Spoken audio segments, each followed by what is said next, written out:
सुप्रभात दोस्तों, welcome to S2 classes, Subra Saraswati classes. तो आज की क्लास में हम वही केवीएल केसीएल को आगे प्रोसीड करते हैं।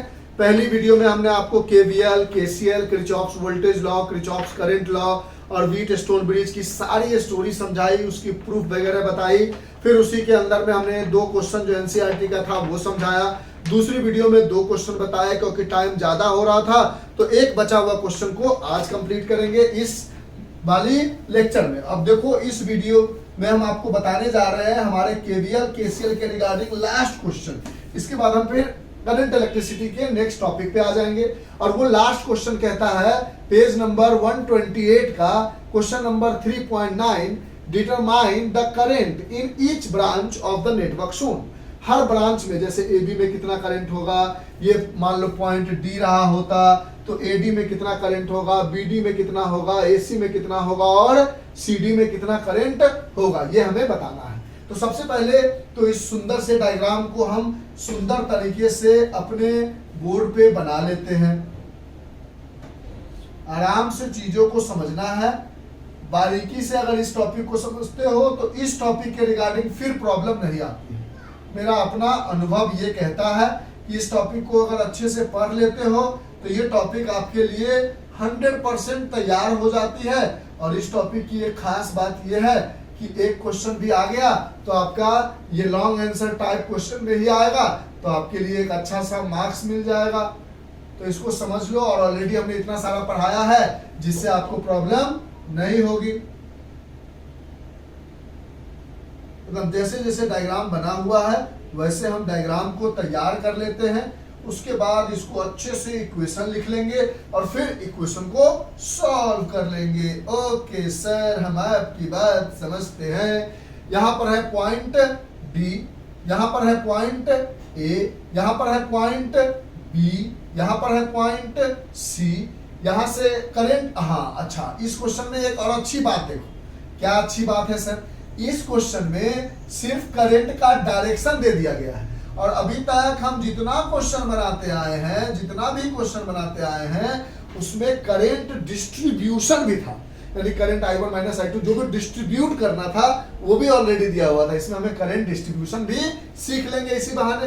यहाँ पर है हमारे पास 10 ओम, यहाँ पर है हमारे पास 5 ओम, यहाँ पर है हमारे पास 5 ओम, यहाँ पर है हमारे पास 10 ओम और यहाँ पर है हमारे पास 5 ओम। यहाँ पर 10 ओम था, 10 वोल्ट था, यानी डायग्राम हो गई हमारी कंप्लीट। अब हम इसमें करंट निकाल लेते हैं और डायग्राम को अपनी जगह पे रख देते हैं, क्योंकि जो डायग्राम से हमें चाहिए था वो हमें मिल गया है। अब हमें हर ब्रांच में करंट चाहिए। अब सबसे पहले जैसे ही इस डायग्राम को आपने देखा, आपके मन में एक छोटा सा सवाल उठा, सर ये व्हीटस्टोन ब्रिज है? हाँ है, yes it is a Wheatstone bridge. ये क्या है? व्हीट स्टोन ब्रिज तो है ये। अच्छा सर, अब व्हीट स्टोन ब्रिज है तो हमें चेक करना है कि क्या ये बैलेंस्ड व्हीट स्टोन ब्रिज है। तो हम मान लेते हैं ये वाला रेसिस्टेंस R1 है, ये वाला रेसिस्टेंस R2 है, ये वाला रेसिस्टेंस R3 है और ये वाला रेसिस्टेंस R4 है। तो हमने बोला कि अगर हम R1 अपॉन R4 निकालते हैं, यही होता है बैलेंस्ड होने के लिए, तो R1 अपॉन R4 निकालते हैं तो हमें आता है 10 ओम अपॉन 5 ओम, और इसको काटते हैं तो 2 बच जाता है। फिर अगर हम R2 अपॉन R3 निकालते हैं तो ये आता है 5 ओम अपॉन 10 ओम और कट जाता है, और यहाँ पर भी कट जाता है, 2 बचता है, और यहाँ पे कट के 1/2 बचता है। तो यहाँ पर हमने देखा ओहो तो यहाँ से हमने देखा कि R1 अपॉन R4 जो है वो इक्वल नहीं है किसके? R2 अपॉन R3 के। तो ये व्हीटस्टोन ब्रिज तो था, but it is not a balanced beat stone bridge। ये बीट स्टोन ब्रिज तो था लेकिन ये बैलेंस्ड बीट स्टोन ब्रिज नहीं है। इसलिए हमें इस इक्वेशन को, इस सर्किट को केवीएल और केसीएल की मदद से सॉल्व करना होगा। अब यहां से सबसे पहले तो हमें करंट डिस्ट्रीब्यूशन, तो हम जानते हैं पॉजिटिव से करंट बाहर निकलता है, तो मान लेते हैं आई करंट बाहर निकल रहा है, आई करंट बाहर निकल रहा है और आई करंट बाहर निकल रहा है, यहां तक पहुंचा। इस पॉइंट पर जैसे ही आए देखा आपने ये जो है वो एक जंक्शन है, और जंक्शन के बारे में हमने ऑलरेडी बताया था वेयर टू और मोर लाइन पासेज, जहां दो या दो से ज्यादा लाइन पास करती हो तो यहाँ जंक्शन है। ठीक है सर, अब मान लेते हैं ये जो करंट है इधर I1 जा रहा है और इधर I2 जा रहा है, यानी इस जगह पर आप लिख सकते हो sum of incoming current I है is equal to sum of outgoing current I1 plus I2 है। और यहां से हमने पहला इक्वेशन तैयार कर लिया, और ये इक्वेशन किसकी मदद से तैयार की? KCL, किरचॉफ्स करंट लॉ की मदद से एटा जंक्शन निकाल दिया। अच्छा, अब आगे बढ़ते हैं। इस करंट को लेके आया, अब इस करंट यहां तक तो पहुंचा ठीक था, लेकिन आगे बढ़े तो देखा दो रास्ता दिखा। तो मान लेते हैं I1 में से कुछ करंट इधर आ गया I3, तो अब इसमें मत बोल देना I4 आया, ऐसा डिस्ट्रीब्यूशन करो। बनाते बनाते आपने सीखा है ना कि I1 में से कुछ इधर गया, तो यहाँ पर I1 माइनस I3 बचा, ताकि ज्यादा वेरिएबल ना हो सके। अब ये I3 जो था यहाँ से यहाँ तक पहुंचा, ये I2 जो है वो यहाँ से यहाँ तक पहुंचा। अब ये I2 और ये I3 मिलके इस ब्रांच में चला गया, यानी इस ब्रांच में करंट हो गया I2 प्लस I3, यहाँ पर भी हो गया I2 प्लस I3, यहाँ तक कोई दिक्कत है। करंट का डिस्ट्रीब्यूशन हो गया। अब हमें चेक करना है कि जो हमने करंट का डिस्ट्रीब्यूशन किया है वो सही है या नहीं। इसको चेक करने का तरीका है बाहर निकालो करंट को। नियम होता है कि अगर I करंट अंदर घुसा है तो सबको दे दा के जो बाहर करंट निकलेगा वो I ही निकलेगा। अब ये R3 को हटा देते हैं, ये वाला प्रूफ करके दिखा दिया है कि ये व्हीट स्टोन ब्रिज तो है, लेकिन ये बैलेंस्ड व्हीट स्टोन ब्रिज नहीं है। इसको लिख देना एग्जाम में, ज्यादा अच्छा लगेगा टीचर को। हटा दे इसको। अब हमें केवीएल के थ्रू सॉल्व करना है। केसीएल की मदद से हमने एक इक्वेशन तो बहुत प्यार से और आसानी से पा ली है। अब यहां से हमने देखा कि जो बाहर करंट आ रहा है वो इस ब्रांच से आ रहा है I1 माइनस I3, और इस ब्रांच से आ रहा है बाहर की तरफ I2 प्लस I3 कट गया और आ गया हमारे पास I1 प्लस I2। हम खुश हो गए कि I1 प्लस I2 जो है वो I है, यानी जितना करंट अंदर गया था उतना ही करंट बाहर निकल गया। सॉरी, जितना अंदर गया था उतना ही बाहर आके निकल गया, यानी हमारी कहानी तो ठीक है, कहानी में कोई दिक्कत नहीं है। ठीक है, अब हम इक्वेशन लिखेंगे लूप बना कर। ठीक है सर, लिख के दिखाओ इक्वेशन। तो इक्वेशन लिख के सबसे पहला लूप किसको कंसीडर किया जाए, तो लूप नंबर फर्स्ट हम लेते हैं, लूप नंबर फर्स्ट। और लूप नंबर फर्स्ट हमने कंसीडर किया A B D A। Loop लेने का तरीका, पेन उठाना ना पड़े, तो A B D A लिया।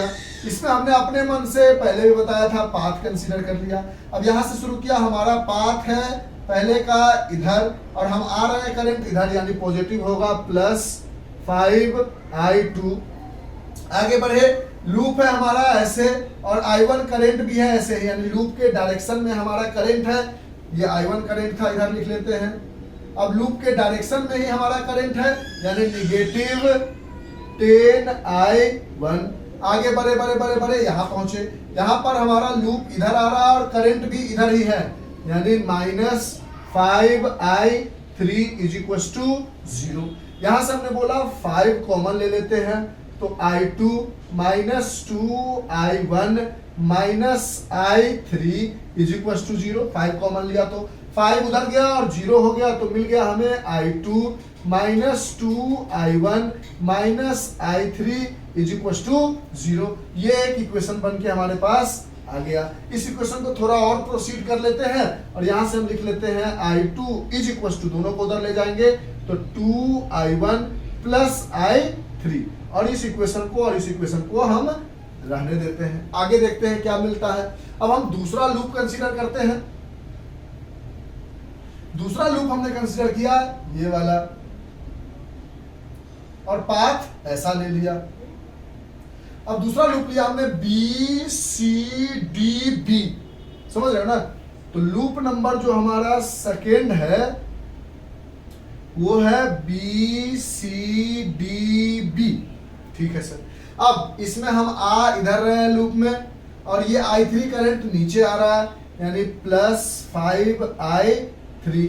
फिर आगे बढ़े बढ़े बढ़े बढ़े बढ़े बढ़े बढ़े बढ़े बढ़े लूप इधर आ रहा है, और ये वाला करंट भी इधर आ रहा है, यानी -5 इधर होता है करंट का डायरेक्शन। अगर उधर ही लूप का डायरेक्शन होता है तो निगेटिव लेते हैं, ठीक है। फिर आगे बढ़े बढ़े बढ़े बढ़े, अरे लूप का डायरेक्शन इधर और करंट अपोजिट, यानी +10, और इसके अंदर करंट है I2 + I3 = 0। यहां तक कोई दिक्कत नहीं सर। यहां से आपने बोला कि 5I3 माइनस, अंदर मल्टीप्लाई किया तो 5I1, अंदर मल्टीप्लाई किया तो +5I3, अंदर मल्टीप्लाई किया +10I2, इसको अंदर मल्टीप्लाई किया +10I3 = 0। देखो ना, इस 5 -5 को किया तो -5I1, और माइनस माइनस तो प्लस हो गया ना। अब यहाँ पर I3 है 5I3, यहाँ पर भी I3 है 5I3, और यहाँ पर 10I3, यानी 5 + 5 10 + 10, ये हो गया 20I3 -5I1 + 10I2 = 0। इन सब में से फिर हमने बोला 5 कॉमन ले लेते हैं, तो 4I3 -I1 + 2I2 = 0। 5 उधर चला गया तो 0 हो गया, तो बच गया 4I3 -I1 + 2I2 = 0। ये एक इक्वेशन बना। अब इक्वेशन को हम जरा तोड़ मरोड़ करते हैं। क्या तोड़ मरोड़? हमने I2 = 2I1 + I3 पा लिया है, इसमें पुट कर देते हैं, ताकि ये इक्वेशन ऐसा चेंज हो जाए कि सिर्फ I1 और I3 बचे, I2 एलिमिनेट हो जाए। तभी तो 3 अगर इक्वेशन में वेरिएबल होगा तो सॉल्व नहीं कर पाएंगे। तो यहाँ पे वैल्यू पुट किया हमने, तो बोला 4I3 -I1 + 2, और I2 की जगह डाल दिया 2I1 + I3 = 0। ये बात, ये लॉजिक समझ में आई क्या कर रहे हैं? ठीक है सर।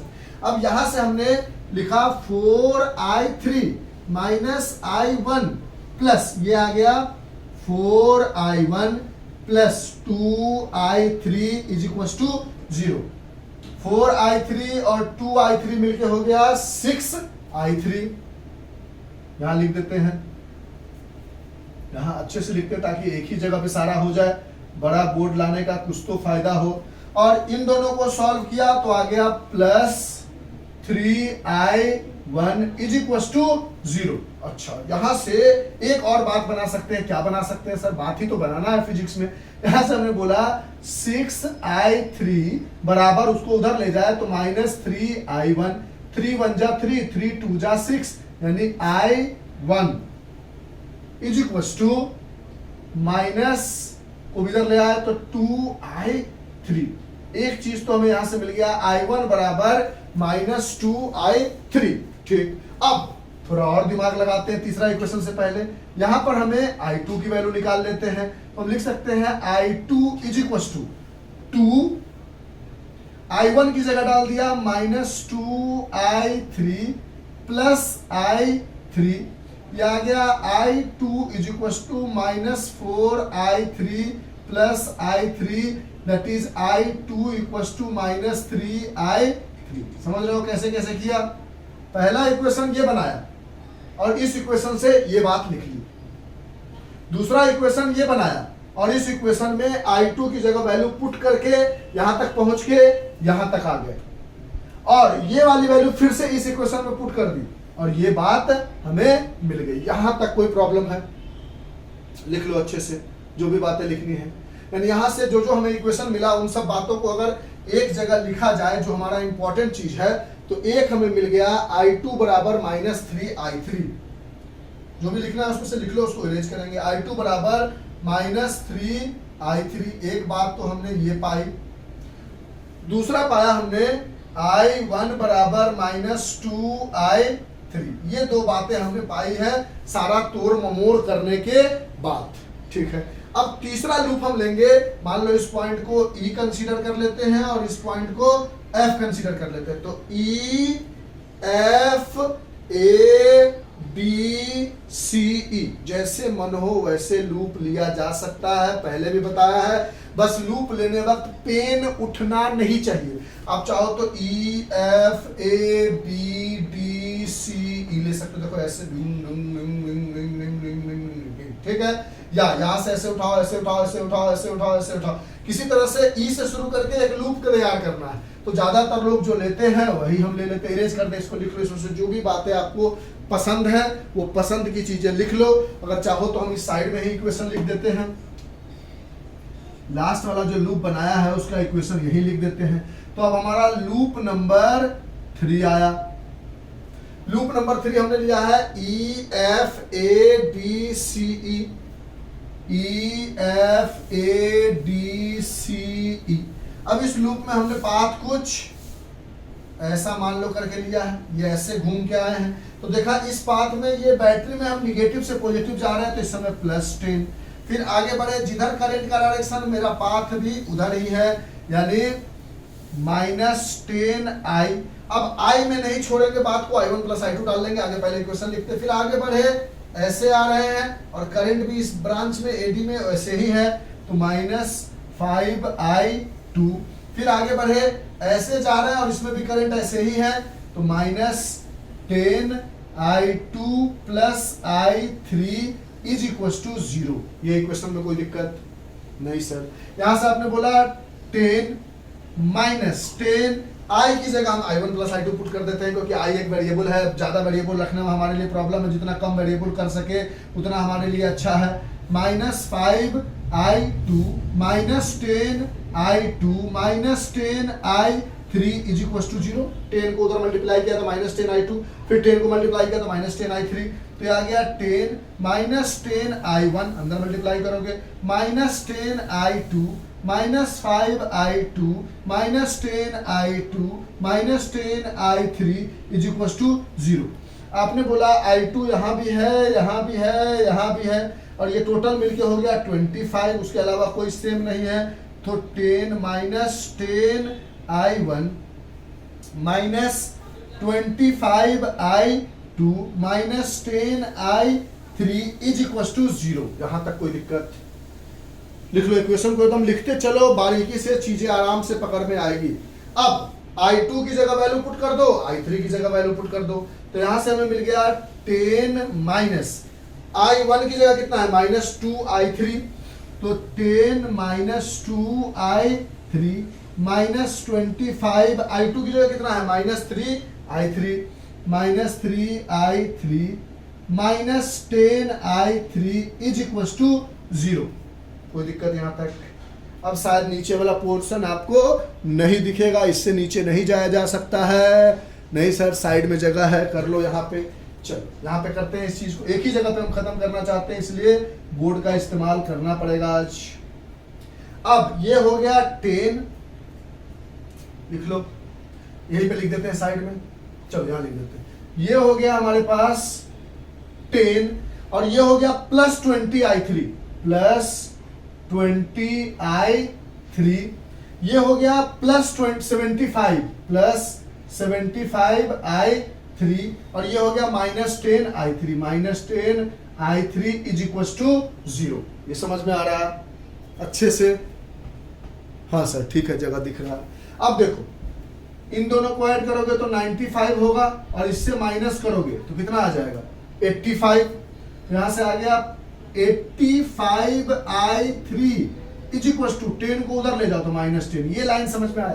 देखो ना, 75 + 20 95i3 -10i3 + 85i3, और 10 जो प्लस में था उसको उधर ले गया तो माइनस हो गया। यहाँ से i3 की वैल्यू मिल गई -10/85, 5 2 जा 10, 5 1 जा 5, 3 is the carry, 5 7 जा 75, यानी i3 की वैल्यू मिल गई -2/17 एम्पियर। जैसे i3 की वैल्यू मिली, हमने i1 की वैल्यू निकाल ली। हमने बोला यहाँ से i1 बराबर हो गया -2 इंटू -2/17 एम्पियर, और ये हो गया i1 बराबर +4/17 एम्पियर। यहाँ तक कोई दिक्कत नहीं।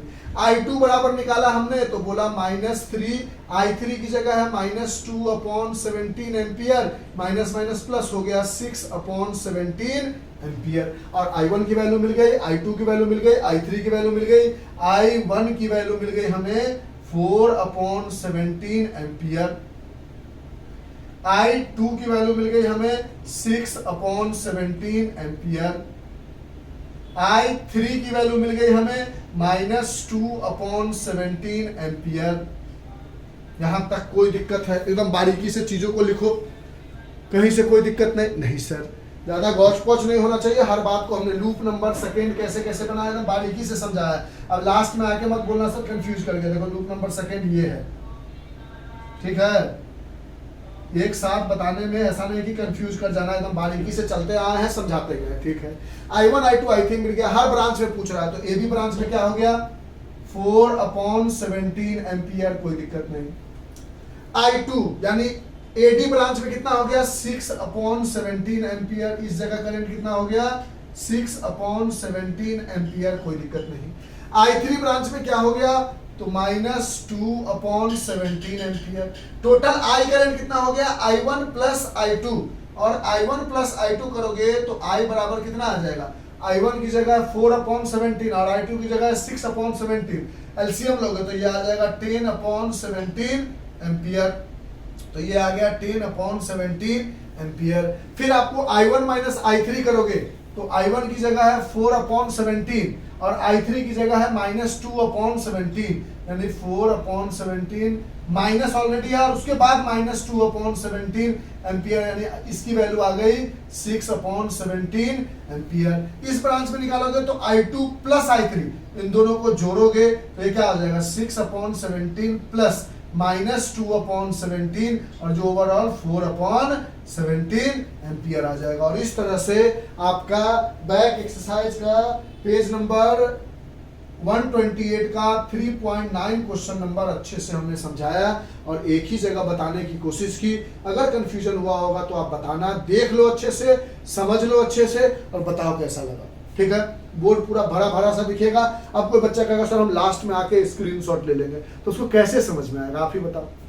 बताते बताते तो चीजें थोड़ा जाती है ना कॉम्प्लिकेट होकर, लेकिन एक जगह बताया आप धीरे धीरे देखोगे तो सारी चीजें समझ में आएगी। तो लास्ट में आके स्क्रीनशॉट मत लेना, बारीकी से समझो, चीजें आराम से समझ में आएगी। बड़ा बोर्ड होने का बड़ा फायदा तो उठाना पड़ेगा, ठीक है सर। चलिए तो आज के लिए इतना ही। Bye, have a nice day, enjoy, take care, stay home and stay safe. देखते रहिए, मुस्कुराते रहिए और बताते रहिए छोटा सा कमेंट करके कि ये तरीका ठीक लगा आपको बड़े बोर्ड में बड़े तरीके के साथ, कि एक जगह पे सारी चीजें हमने आपको समझाई है कि क्या ये कॉम्प्लिकेटेड लगता है या यही तरीका ठीक है, बार बार मिटाने से आप चीजें भूल जाते हो। चलो देख लो, बता दो हमें, बताओ, फिर आगे तो कंटिन्यू रहेगा ही। अब तो हमारे पास बड़ा और छोटा बोर्ड दोनों है, जैसा बोलोगे वैसा बता देंगे। तो बाय।